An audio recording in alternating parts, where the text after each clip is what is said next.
tardes, país. Bienvenido una vez más a Opinión Pública.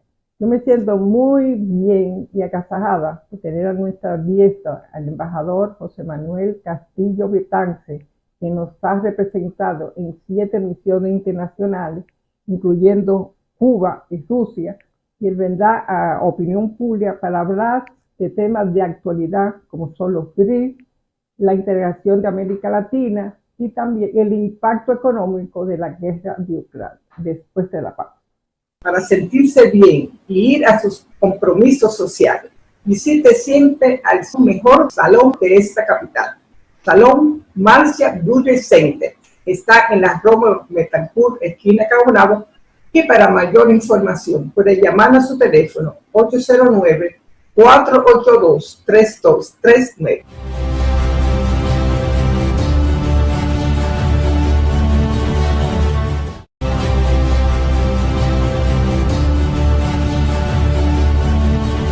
Embajador Castillo Betance, hemos visto a través de la prensa cómo la cumbre de los BRICS está alentando a muchos países de Asia y sobre todo de América Latina, con la inclusión de Brasil y ahora a Argentina.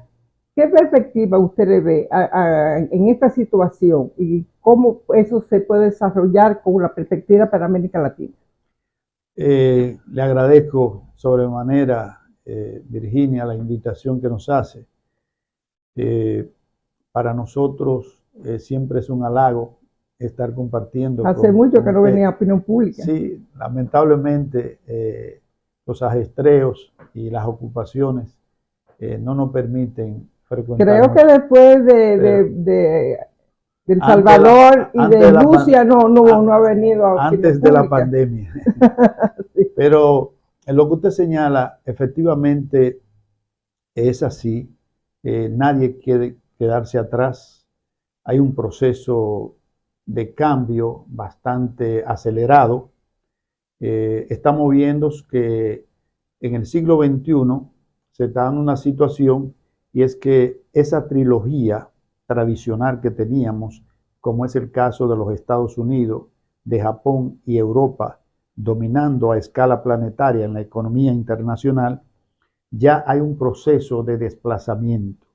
Y tenemos firmas como Goldman Sachs, que establecen que de cara al 2050, pues tendremos un nuevo G7. Un nuevo grupo de los 7. Ese nuevo grupo de los 7 sería conforme a esta prestigiosa institución.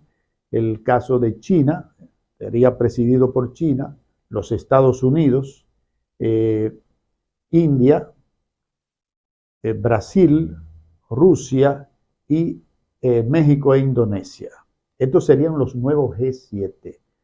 Y frente a ese cambio tan profundo que estamos viendo en la configuración de la División Internacional del Trabajo, nosotros nos preguntamos si vamos a mantenernos atomizados o si procederemos a profundizar nuestro sistema de integración regional, de modo que podamos insertarnos en esa nueva corriente del desarrollo económico mundial.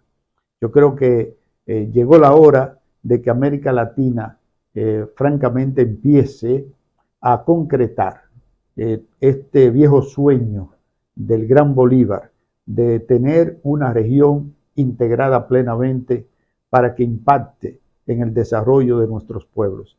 El grupo de los BRICS, en principio, usted sabe que es una propuesta, diríamos, geopolítica multipolar. Lo que procura los BRICS es, diríamos, elevar el nivel de los compromisos multilaterales versus los compromisos unilaterales. Entonces, en este proceso, naturalmente, que tiene diríamos, carrera bastante compleja, puesto que, si bien es cierto que el multilateralismo es lo más beneficioso para todos los pueblos del mundo, sin embargo, tenemos países que apuestan a una corriente distinta es decir, al predominio del unilateralismo. Aquí vemos que la fortaleza del BRICS podría ayudar enormemente a que este sueño de un universo multipolar, equilibrado, estable, respetuoso de los principios fundamentales del derecho internacional que rigen las relaciones internacionales, como el principio de vivir en paz, el principio de la coexistencia pacífica, el principio de no intervención en los asuntos internos de los países. Todos estos principios en el marco de la multipolaridad pueden ser realmente resguardados. Y digo de la fortaleza del BRICS porque resulta que el BRICS entonces ahora pasa con esta nueva reconfiguración que tiene, que usted señalaba, de la participación de nuevos actores, que por cierto son nuevos actores que, si usted se dio cuenta en la declaración, lo han ido tomando de manera inteligente, en un contexto de una distribución geográficamente equitativa. Estamos hablando de que China e India representan una región específica. Posterior a ello, entonces tenemos a Brasil y Argentina representando el Atlántico Sur, mientras tenemos el otro grupo donde está Sudáfrica, donde está Etiopía y donde está Egipto, representando fundamentalmente a África. Es decir, aquí hay una distribución bastante equilibrada y es muy interesante el tema, por ejemplo, de la acogencia, por ejemplo, de un país como Egipto, ¿ya? Que mucha gente se preguntaba, ¿y por qué Egipto y no Venezuela? Bueno, ambos países tienen una prestancia y una importancia. ¿Y por qué Venezuela no se ha insertado a los BRICS? Habría que ver si Venezuela formalmente concluyó la solicitud. Eso tiene todo un proceso. Eso habría que verlo. Venezuela realmente reúne todas las condiciones. Es el país que nos representa en la región en términos de sus reservas de hidrocarburos, particularmente de petróleo, con la reserva más alta de un 20%.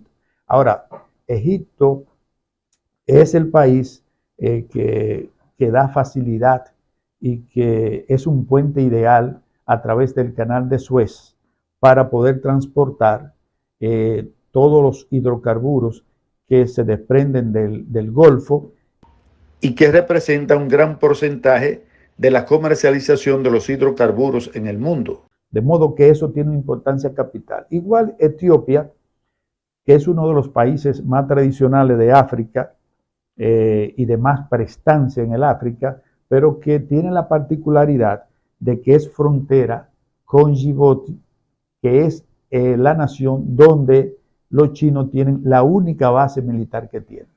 De modo que aquí hay una importancia geoestratégica muy especial, ¿entiende?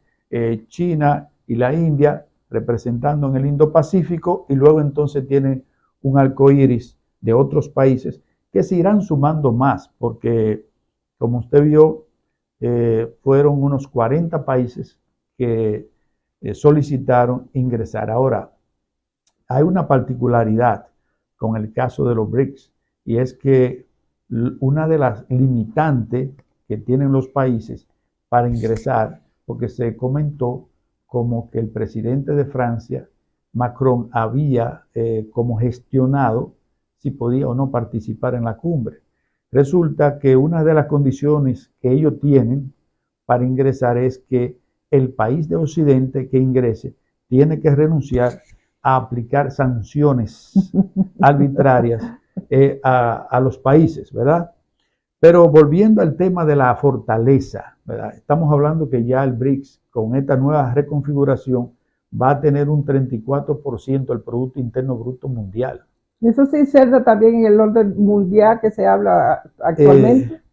Desde luego, porque en la medida en que usted tiene mayor peso en la economía, en esa misma medida usted tiene mayores niveles de influencia.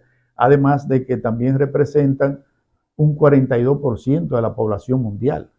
Y aquí Fijaos en lo que tiene que ver con el control de los recursos estratégicos, porque aquí entonces vemos algo muy interesante y es que estarían controlando el 41% de la reserva probada de petróleo, 41%, y el 53% de las reservas probadas de gas natural. El gas natural es un hidrocarburo crítico para el desarrollo industrial, especialmente en Europa. Entonces, el BRICS va a tener el control de más del 50% de estos recursos. De igual manera, ¿qué va eso a representar, por ejemplo, para los precios de los hidrocarburos y de la gasolina y todo lo que tiene que ver con los derivados? Bueno, del petróleo. Sí, no, ya la complejidad de la estructura de precios va a depender mucho de las circunstancias que se puedan presentar en un momento dado, porque hay factores exógenos ajenos a los procesos propiamente productivos que lo que hacen es que encarecen las cadenas de distribución, la hacen más compleja y consecuentemente se encarecen los costos, se disparan y los precios finalmente terminan siendo mucho mayor, que es el caso que hemos vivido en referencia a la guerra de Ucrania, ¿verdad? Pero aquí lo importante sobre este tema de los BRICS es que esa fortaleza que ellos tienen, como son países que vienen de una corriente de países en vías de desarrollo, probablemente las condiciones que se den en materia de comercialización no serán aquellas que se dan actualmente, que están cimentadas en una estructura usurera, si se quiere, determinada por los vaivenes de unas bolsas de valores que determinan mediante contrato futuro cuál va a ser el precio de la materia prima determinada, X, que es uno de los elementos que precisamente el presidente de Rusia estuvo criticando, el tema de los contratos a futuro, y que, si usted recuerda, en un momento de ello, el expresidente Leonel Fernández presentó una formal propuesta ante la Alta Organización Mundial de las Naciones Unidas a los fines de modificar la política de establecimiento de contrato a futuro, porque ello atenta contra la estabilidad del sistema de precios y de la economía en general de los países. Pero por ello es importante que los monopolios en sí no son buenos para nadie, pero sí es importante que una organización con la característica propia que tiene los BRICS tenga un paquete de control importante sobre, diríamos, recursos estratégicos, porque aquí, por ejemplo, podemos ver el ejemplo que acaba de dar Rusia con relación a las necesidades perentorias en materia alimentaria que tiene África. Le enviaron miles de millones de toneladas de cereales, de trigos y de una serie de productos que son indispensables para la sobrevivencia de ellos. Pues de modo que yo veo con mucho optimismo que naciones con las características de los BRICS tengan un poder en sus manos que pudiese mañana facilitar la vida en el planeta. Hay que determinar también que hay corriente un poquito compleja porque, por ejemplo, en lo que tiene que ver con la producción de un mineral tan estratégico como el litio, que es determinante porque está presente, es muy versátil, está presente técnicamente en todo, está presente en la fabricación de vehículos con las baterías, está presente en las computadoras, está presente en los celulares, Es decir, es muy diversos las áreas donde se aplica este metal estratégico. Y resulta entonces que China tiene el control del 77% de la producción de batería de litio. Rebasó con crece a la Unión Europea, que era líder en esta materia. Y además tiene el 80% del control de las tierras raras, que son las tierras donde salen todos los recursos habidos y por haber para el desarrollo de la nanotecnología. ¿Qué rango tienen los BRICS para competir con G7? Sobre todo si lo pueden sustituir en el mundo, y qué ventaja tienen en el mundo para que lo sigan. Bueno, ya no se trataría, porque esto lo dieron a conocer muy bien los líderes de los BRICS en la cumbre. No se trata de competir con nadie. Se trata de conformar un bloque multipolar donde se apueste a una nueva reconfiguración del sistema financiero internacional. Y sobre todo que China podría ser en el 2050 líder en comercio.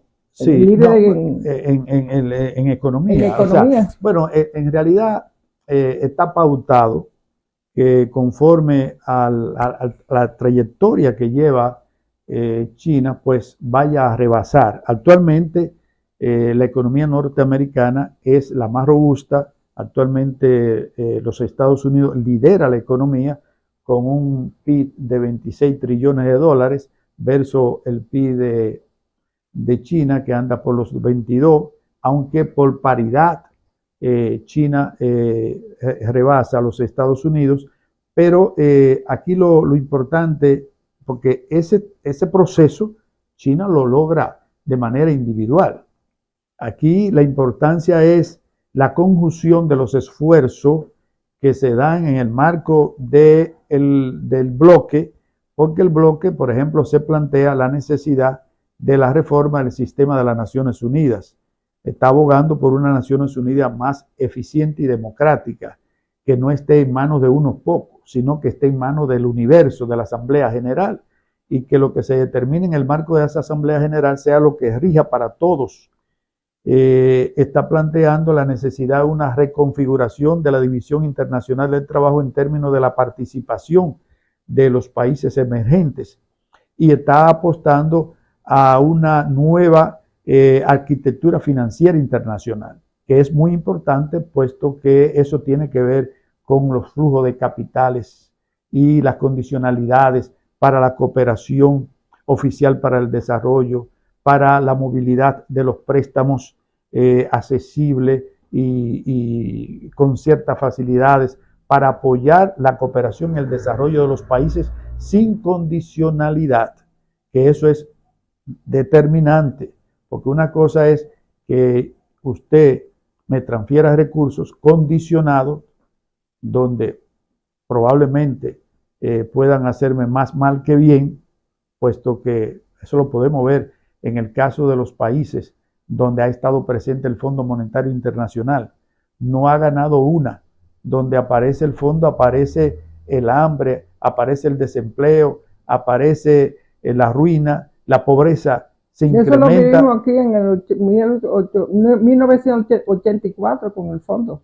Correcto, nacional. correcto. Y penosamente Argentina lo vivió en la época de Menem y ahora vuelve y se replica. Entonces, para Argentina, como se ha hablado mucho de la posibilidad, bueno, de que Argentina, como tiene un potencial presidente, como que no va muy acorde con estos organismos internacionales, que quizá Argentina se retire. Bueno, la verdad es que es un candidato que si va a ganar la presidencia es porque tiene un grado de inteligencia importante. Por consiguiente, yo creo que llegado el momento se sentará a pensar. ¿Por qué? Porque Argentina acaba de recibir un paquete de unos 40, 45 mil millones de dólares en calidad de préstamos del Fondo Monetario Internacional. Pero eso tiene una complejidad, y es que el fondo los obliga a aplicar lo que llamamos los programas de ajuste de estómago. Y empezando un gobierno teniendo que aplicar reformas que conduzcan a una política restrictiva del gasto, esto naturalmente va a desplomarlo en pocos meses, su popularidad y su reconocimiento. No sé si esté en condiciones de pagar ese precio. Y si no lo está, entonces tendrá obligatoriamente que repensarlo, puesto que es el BRIC precisamente cuenta con un banco especializado en financiamiento para el desarrollo, que por cierto arrancó con un paquete de 100.000 millones de dólares. Bueno, está muy bueno esos 100.000 dólares. Sobre todo que sería eso muy bueno para la integración, como un tema que vamos a tratar después de la pausa. Usted acaba de dictar en la Cancillería una conferencia magistral sobre ese tema. Enseguida volvemos. Muy bien, gracias.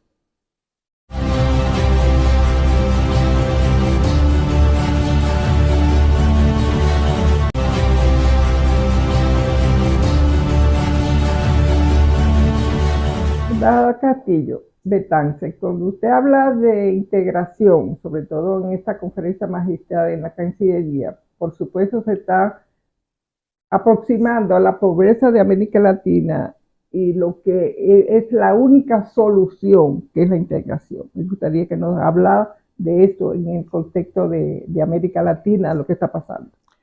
Bien, la realidad es que la pobreza en la región nuestra ha sido crónica. Hay una gráfica. Y la violencia también. Sí, lógico. Hay una gráfica que más adelante podemos mostrar, que nos dicen a nosotros cuál ha sido la evolución de ese fenómeno que nos ha maltratado bastante. Yo me gustaría recordar una anécdota interesante que me recuerda su pregunta, cuando el ministro, el canciller Eduardo Latorre, el canciller consagrado, como yo le puse, viajaba a Israel y fuimos juntos con Víctor, que en paz descanse también, igual que el maestro Eduardo Latorre, que Dios lo tenga en su santa gloria, un canciller de mucho nivel. Ocurre que Víctor le dice, bueno, canciller, estamos creciendo y todo, pero veo que hay demasiada pobreza. Y le dice el canciller, bueno, imagínate, Víctor, que no estuviéramos creciendo. Es decir, el crecimiento no es desarrollo, pero es la base para poder generar recursos que posibiliten hacer inversiones que conduzcan al desarrollo. Eso es lo que nos pasa. Por tanto, estamos creciendo, pero no tenemos ese desarrollo. No, el problema es que la región no ha estado creciendo. Ahí que está el problema. República Dominicana, República Dominicana se mantuvo creciendo durante más de 20 años de manera muy sostenida, estable, se mantuvo creciendo por varias décadas, pero la región no. La región, por ejemplo, para no hacer largo el conversatorio, en el 2018 el nivel de crecimiento de la región andaba por 0,9%. Luego se desprendió a 0,5%. Y en la pandemia, ahí fue la catástrofe, menos 9,2%. ¿Porque vino la inflación? No, no solamente la inflación. El tema es, está vinculado propiamente con las inversiones. Si no fluyen las inversiones, la producción naturalmente que va a ser muy limitada, y consecuentemente el nivel de crecimiento del producto va a ser menor. La crisis de la pandemia, que puso de rodillas a toda la humanidad, pues causó esos niveles de decrecimiento en todas las regiones del mundo, y particularmente en la región de América Latina y el Caribe se desprendió a menos 9,2%. Es decir, fue brutal. Entonces, ahora para el 2024, las perspectivas de crecimiento también son muy pobres. Estamos hablando de 1,4% de crecimiento. Eso no da ni para pagar los intereses de la deuda. Bien, entonces, eso por un lado. Por otro lado, tiene que la región contaba con un stack de 144.000 millones de dólares. Y esto en el marco de la pandemia se redujo a 105.000 millones de dólares. O sea, una porción que es significativamente inferior al pico más alto que había tenido de 184.000 millones de dólares en el 2017. Entonces, estas condiciones económicas son naturalmente las que sirven de base para incrementar la situación de falta de empleo, de falta de oportunidades y consecuentemente de falta de ingresos y como consecuencia de ello, pues de generación y multiplicación de la pobreza. Con esto lo que tenemos básicamente es que si la economía anda bien, el país anda bien o la región anda bien. O sea, la economía es la base fundamental del desarrollo material de cualquier sociedad. Por eso se debe de cuidar el desarrollo, diríamos, integral de la economía. Por ejemplo, nosotros tenemos seria falencia en lo que tiene que ver con el desarrollo del capital humano. Los indicadores internacionales, que es, por ejemplo, el índice de Gini, que maneja el Banco Mundial, y el índice de desarrollo humano, que maneja el programa de las Naciones Unidas para el Desarrollo, PNUD, igual que la Comisión Económica para América Latina y el Caribe, CEPAL, nos reconocen a nosotros como la región más desigual que existe en el planeta. ¿Entiendes? Nosotros apenas tenemos 5 países que pueden, diríamos, sentirse satisfactorios en lo que tiene que ver con el índice de desarrollo humano. Y es importante este índice, ¿por qué? Porque este índice va mucho más allá que las mediciones que hacía anteriormente el Banco Mundial, que se limitaban solamente al ingreso per cápita. Pero el ingreso per cápita como tal no te genera un abanico, un espectro amplio para entender la situación real del ser humano en un momento dado. En este caso, estamos hablando de que se va a medir el nivel de escolaridad de ese ciudadano, no solamente el nivel de sus ingresos, sino las oportunidades en materia de su formación, de su crecimiento educativo, que es lo que proporciona la movilidad social real. O sea, la garantía de que una persona de escasos recursos pueda movilizarse a un estadio superior es la buena educación. No hay otro camino. Como lo decía Mandela, la educación transforma a los pueblos. Y como lo dijo también el expresidente Danilo Medina, la educación es la otra cara de la democracia. Entonces, estamos hablando de que esos son los componentes, los issues que hay que cuidar y que hay que proteger debidamente.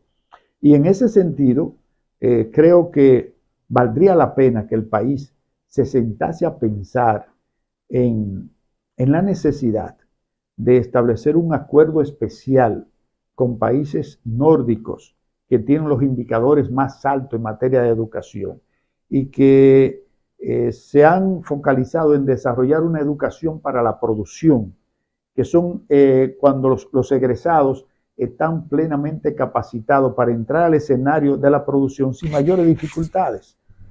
Y además de que cuentan con una filosofía de darle mayor preeminencia al docente.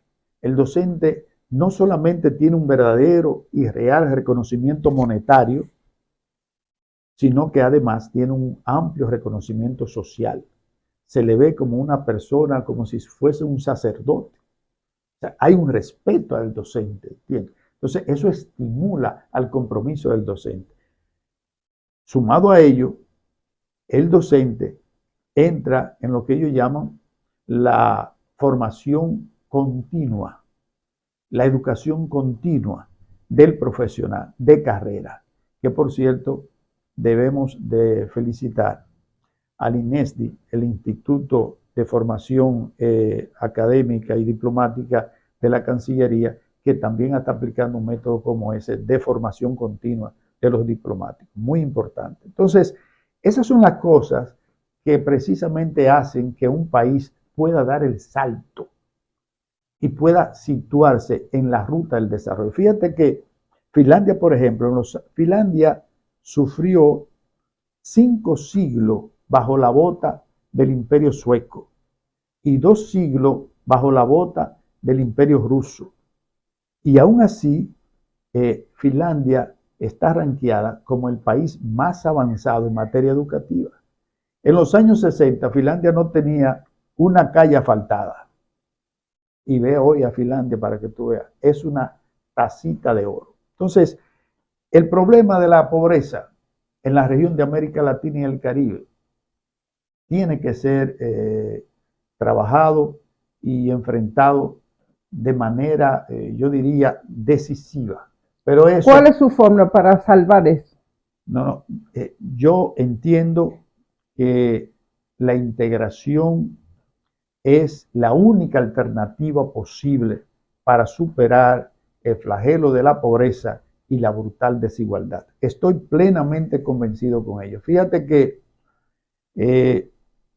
nosotros vamos a ver esta gráfica para que tú veas cómo ha ido evolucionando el tema de la pobreza en la región. Estamos hablando que en la década de los 80, que se definió como la década perdida, sí, no podía haber una década peor que esa, el nivel de la pobreza rondaba los 136 millones de habitantes y de la indigencia un 62 millones. Eso fue creciendo continuamente, llegó a su pico en el 2002 con 225 millones de pobres y 99 millones de indigentes. ¿Qué ocurre? Cuando tú ves la cifra del 2023, que son 230 millones de pobres y 99 millones de indigentes, tú dices que hace 4 décadas, nosotros estamos regresando hace 4 décadas. Hemos perdido 4 décadas en materia evolutiva, en materia de movilidad social, en materia de la solución de un problema crítico y troncal como es el tema de la pobreza. Entonces, una situación como esa amerita ser tomada seriamente en cuenta, pero ello pasa por la necesidad de que la región concluya su proceso de integración regional. Embajador Castillo Betance, el filósofo de Estados Unidos, Chomsky, dice, coincide con usted, que América Latina puede saltar esos escollos que usted habla de la pobreza, si invierte sus capitales, se invierte en sus territorios, como lo hacen los orientales, que no pueden esos capitales salir de su entorno. Me gustaría que nos hablara de qué pasa con los capitales de América Latina. Bueno, es muy interesante del prestigioso científico norteamericano esa visión.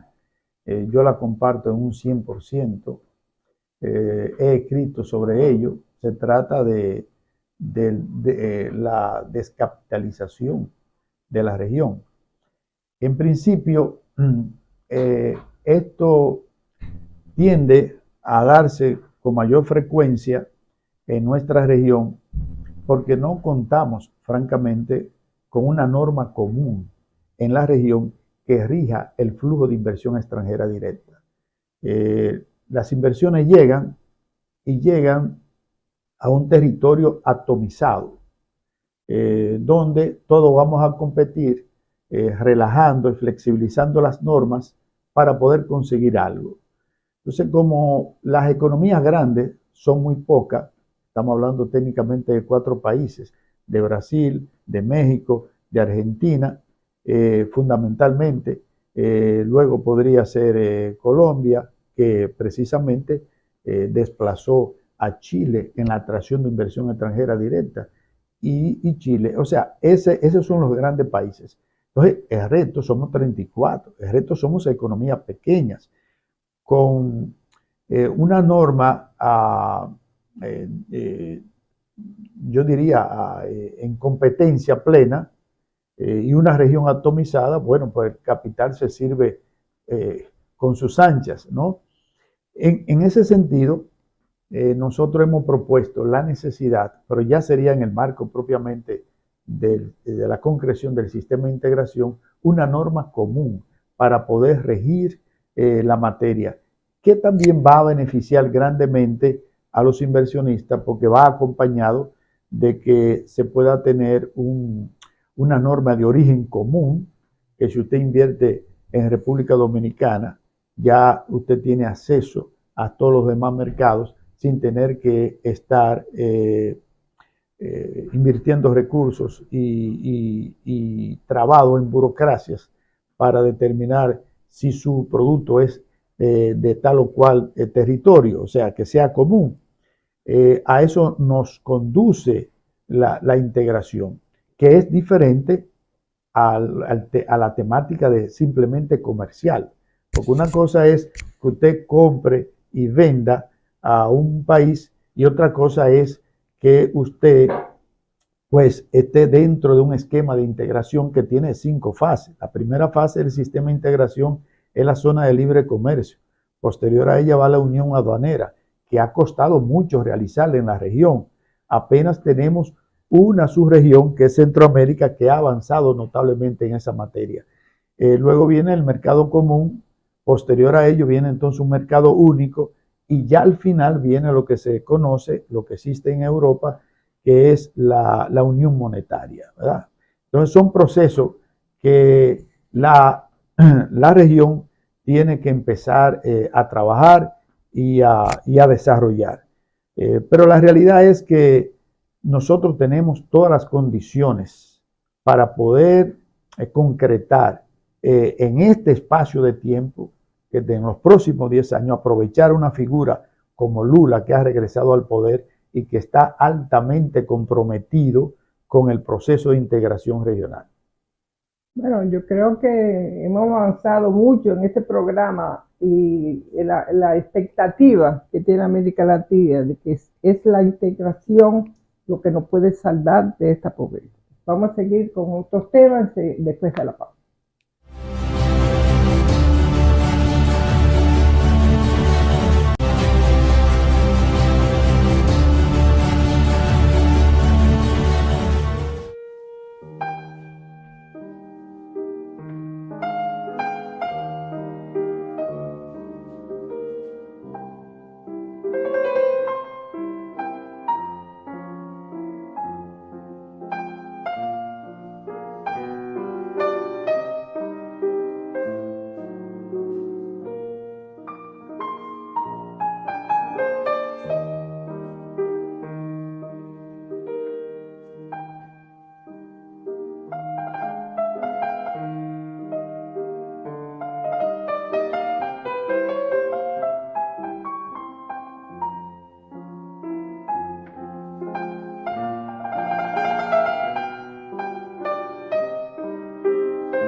Embajador Castillo Betance, vemos que hay mucha fermentación, sobre todo para conseguir la meta de la integración.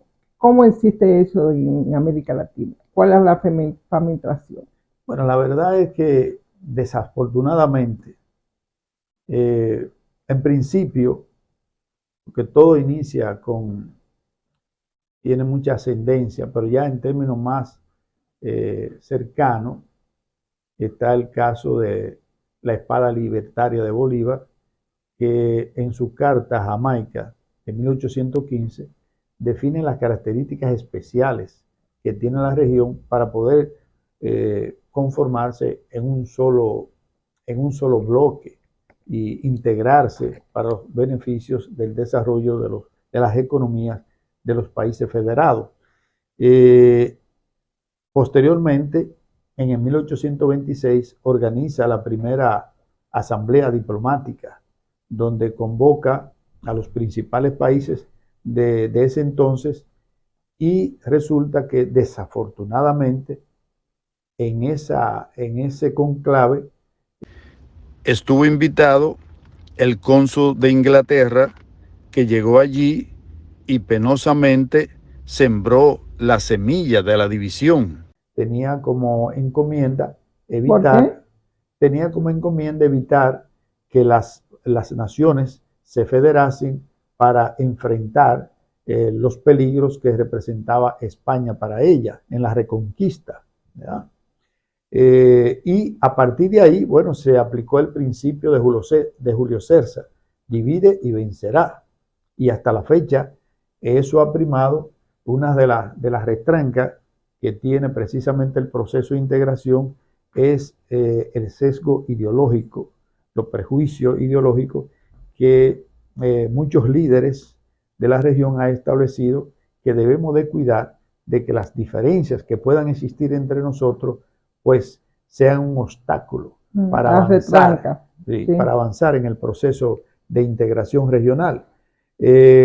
Aquí hay un asunto que yo he reflexionado, y es que la persona que está en el ejercicio de la política, viendo la política como ciencia, no pura y simplemente como la vio Maquiavelo, de que el fin justifica los medios. Es un asunto de usted ver la política como una herramienta, como un mecanismo, como una ciencia que procura la solución de problemas sociales que estén focalizados a ayudar al crecimiento de los pueblos. Si la ve así, entonces nada que evite, que obstaculice el proceso de integración, usted lo va a aprobar. Y por ello yo entiendo que nosotros le debemos de elevar ya la conquista que hasta ahora se han logrado a instancias constitucionales, para que a los mandatarios se le haga más difícil desmontarla por razones de prejuicio y sesgos ideológicos o por encomienda exógena que se da, y se da mucho en el marco de la Organización de Estados Americanos, que lo vimos en el caso, por ejemplo, del Grupo de Lima, que fue un grupo de países que se unió para complotar en contra de un país de la región, violentando el principio básico del derecho internacional en el desempeño de las relaciones internacionales, de no injerencia en los asuntos internos. Entonces, esos son asuntos que hay que cuidar. Fíjese que, por ejemplo, hay un común denominador en estos subbloques todos. Desde 1951 usted tiene la ODECA, que es la Organización de Estado para Centroamérica. Luego, posterior a ella, se creó el Mercado Común Centroamericano, y así sucesivamente hasta hoy tenemos unas 10 esquemas de integración subregional, y todo ello, cuando usted lo analiza, se encuentra con el común denominador que ninguno de ellos rebasa el 10% del intercambio intrarregional del comercio, a pesar de que tienen más de un 90% del comercio liberado. Entonces, aquí naturalmente hay una contradicción sustancial que hay que trabajar para salvarla. Pero por ello nosotros hemos planteado la necesidad de crear un estamento liderado por organizaciones especializadas como la CELAC, la ALADI y la CELA, que acompañada con la CEPAL puedan realmente iniciar este proceso de cambio y de transformación para concretar el proceso de integración en la región. Finalmente, ¿qué tiene que ver América Latina, sus músculos para lograr sus retos, para lograr esta integración que todos abogamos? Bueno, el fuerte de América Latina viene dando fundamentalmente por sus amplios recursos naturales.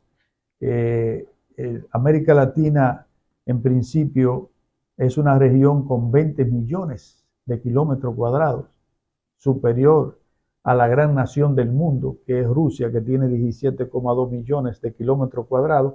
Esto es una virtud, pero a su vez también es un gran obstáculo, porque dificulta lo que tiene que ver con el sistema de conectividad, que es clave en todo proceso de integración. De manera que eso es un activo, pero también a su vez es un obstáculo. La región cuenta con un flujo comercial, una participación comercial global de 2.4 trillones de dólares, no es un mercado pequeño tampoco, y cuenta con un Producto Interno Bruto de 5.4 trillones de dólares, lo cual quiere decir que si estuviésemos unificados, pues fuéramos la tercera economía del mundo después de China.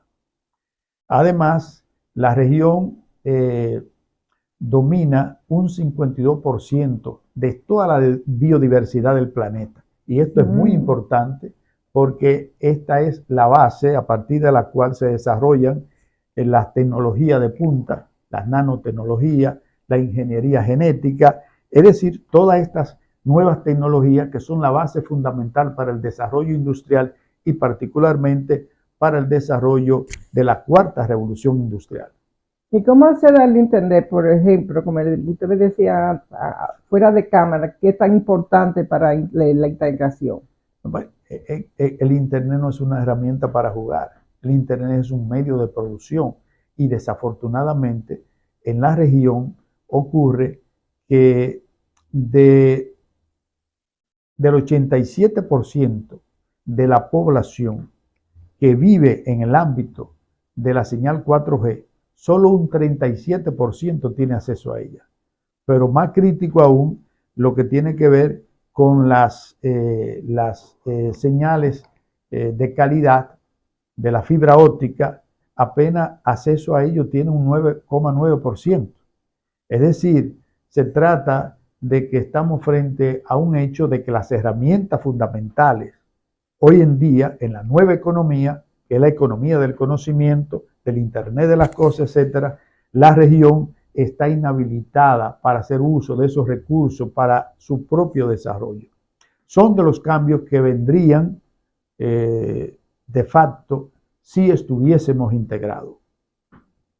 Embajador, como usted estudió en Ucrania y estudió también en Rusia y fue embajador de Rusia, me gustaría que centramos el final de este programa del análisis de lo que va a hacer y va a transformar esta guerra entre ambos países, sobre todo en la economía de América Latina y la de República Dominicana. ¿Cómo usted ve ese conflicto en relación a la economía nuestra?